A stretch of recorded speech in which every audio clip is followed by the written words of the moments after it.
오늘 함께 보실 하나님의 말씀 마태복음 14장 13절에서 21절 말씀 함께 합독하도록 하겠습니다. 예수께서 들으시고 배를 타고 떠나사 따로 빈들에 가시니 무리가 듣고 여러 고을로부터 걸어서 따라간지라. 예수께서 나오사 큰 무리를 보시고 불쌍히 여기사 그 중에 있는 병자를 고쳐 주시니라. 저녁이 되매 제자들이 나와 이르되 이곳은 빈들이요 때도 이미 저물었으니 무리를 보내어 마을에 들어가 먹을 것을 사 먹게 하소서. 예수께서 이르시되 갈 것 없다. 너희가 먹을 것을 주라. 제자들이 이르되 여기 우리에게 있는 것은 떡 5개와 물고기 2마리 뿐이니이다. 이르시되 그것을 내게 가져오라 하시고 무리를 명하여 잔디 위에 앉히시고 떡 5개와 물고기 2마리를 가지사 하늘을 우러러 축사하시고 떡을 떼어 제자들에게 주시매 제자들이 무리에게 주니 다 배불리 먹고 남은 조각을 12바구니에 차게 거두었으며 먹은 사람은 여자와 어린이 외에 5,000명이 되었더라. 아멘. 오늘 본문의 말씀은 오병이어의 말씀입니다. 마태복음에는 자세히 기록되어져 있진 않지만 요한복음 6장에 보면 이 오병이어의 사건에 대해서 조금 더 자세하게 그렇게 기록해 놓고 있습니다. 많은 사람들이 예수님을 따르고 있습니다. 그리고 그들에게 여러 많은 일들을 행하시는 예수님이 이제 저녁 때가 되어 그들에게 먹을 것을 먹이라고 제자들에게 말씀하고 있습니다. 당연한 듯 보이지만 제자들의 입장에서는 조금 당황스러운 그와 같은 일이었습니다. 오늘 본문에서 보았듯이 그 수를 따르는 이가 여자와 아이를 제외하고 5,000명이 넘는 그와 같은 무리였습니다. 그들에게 먹을 것을 준다는 것이 결코 쉬운 일이 아니기 때문입니다. 조그만 빵 한 조각을 그들에게 나누어 줄지라도 5,000개가 넘는 그러한 빵이 있어야 그들에게 먹을 것을 나누어 줄 수 있기 때문입니다. 그런데 이와 같이 말씀하신 예수님의 말씀 가운데 요한복음에서는 마지막에 그들 즉 제자들을 시험하셨다라고 말씀하고 있습니다. 그때에 이 말을 듣고 행동한 이가 빌립과 안드레입니다. 빌립은 여러 많은 애를 쓰다가 예수님께 찾아 나와서 할 수 없다라고 그렇게 이야기하고 표현합니다. 그리고 그와 함께 했던 안드레는 보리떡 2개, 물고기 2마리와 보리떡 5개를 구해서 예수님께 나오게 됩니다. 그리고는 예수님께 나와 오늘 본문에처럼 예수님은 그 물고기 2마리와 보리떡 5개로 5,000명을 먹이시는 그와 같은 모습을 보이시는데요. 그 물고기 2마리와 보리떡 5개는 바로 어린아이 한 명에게서 받아온 그러한 음식이었습니다. 어린아이가 내놓았던 물고기 2마리와 보리떡 5개, 과연 그것밖에는 없었을까요? 수많은 무리들이 따르고 있는데 과연 음식을 내어놓을 수 있는 사람은 그 어린아이 한 명뿐이었을까 하는 생각을 해보게 됩니다. 5,000명이 넘는 사람들이 과연 아무것도 준비하지 않은 채 자신들을 위해 아무것도 가지지 않은 채 정말 단순하게 정말 순수하게 예수님을 따르고 있었을까 하는 것입니다. 아마 아무도 그러지 않았을 것입니다. 하다못해 어린아이가 예수님을 좇고 있을 때 그 어린아이에게도 그 부모가 누구인지는 알 수는 없지만 먹을 것을 준비해서 예수님을 따르게 하고 있었습니다. 그곳에 있는 대부분의 사람들은 예수님을 따르면서 자신들이 먹을 것을 어느 정도 챙겨서 그 예수님을 따르고 있었을 것입니다. 그 중에는 따르는 중에 그 먹을 것을 다 먹은 이도 있었겠지만 아직 충분히 먹을 것을 가지고 있는 이들도 있었을 것입니다. 그럼에도 불구하고 아무도 먹을 것을 내어놓지 않았지만 오직 어린아이 한 명은 자신이 가지고 있는 것을 내어놓았습니다. 그러면 얼마나 꺼내놓았을까요? 가지고 있는 것의 일부를 내어놓았을까요? 거기에 기록되어져 있진 않지만 아마도 어린아이는 가지고 있는 모든 것을 내어놓았을 것입니다.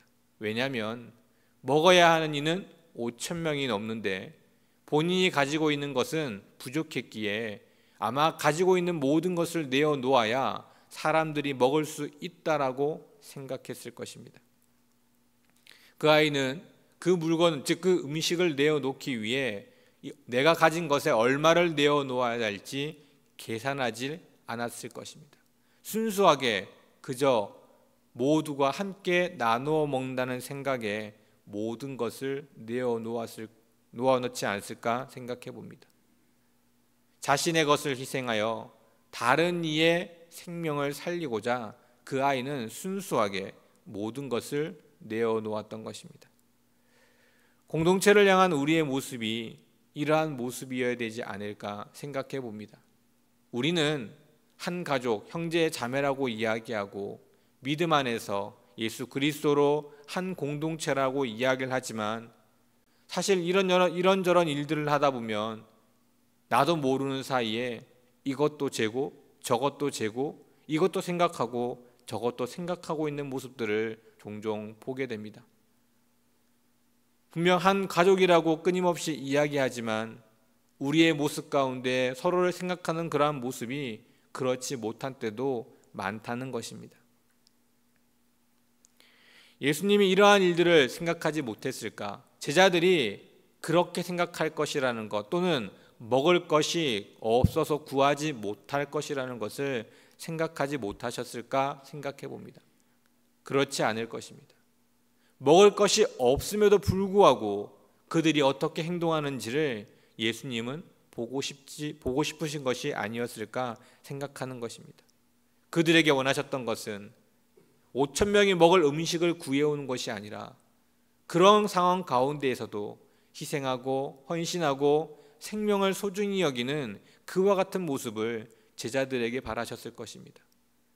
공동체 안에서 우리가 할 수 있는 일, 할 수 없는 일, 여러 많은 상황과 환경, 예수님이 즉 하나님이 알지 못하셨을까? 아닐 것입니다. 우리가 할 수 있는 일과 할 수 없는 일, 또는 우리의 상황과 우리의 지금의 모습을 너무도 잘 아시지만 그럼에도 불구하고 그 상황 가운데 우리가 어떤 마음을 가지고 어떤 생각을 가지고 공동체 앞으로 나아가는지를 하나님은 보고 싶으실 것입니다. 하나님이 우리에게 원하시는 것은 하나님이 우리에게 베푸셨던 것처럼 우리 또한 동일한 모습으로 이 믿음의 공동체를 바라보길 원하신다는 것입니다. 그것을 위해서 나를 희생하고 헌신하고 나아가는 모습까지, 그런 조금의 희생, 그 헌신이 5천 명을 먹일 수 있는 놀라운 기적과 같은 일을 보였던 것처럼 우리가 할 수 있는 그 희생과 그 모습이 우리가 상상할 수 없는 공동체 안에서의 놀라운 은혜로 나타날 수 있다는 사실을 우리는 확신할 수 있어야 합니다. 그래야만이 내가 조금 비록 힘들고 어렵지만 희생하고 헌신하고자 하는 마음이 생길 수 있다는 것입니다. 또한 이 희생과 헌신, 이 순수함은 단순히 공동체에서 그치는 것이 아니라 우리가 한 생명을 살리고자 하는, 영혼의 생명을 살리고자 하는 그와 같은 모습 속에서도 나타나야 합니다. 어린아이가 순수하게 자신의 먹을 것을 내어놓을 수 있었던 것은 그래야만이 그곳에 있는 사람들이 살 수 있다라고 생각했기 때문일 것입니다. 우리가 희생하고 헌신하는 것은 단 한 명의 영혼이라도 살릴 수 있다는 그와 같은 믿음과 확신 속에 이루어질 수 있어야 한다는 것입니다. 우리는 단순히 그저 헌신하고 희생하는 것이 아닙니다.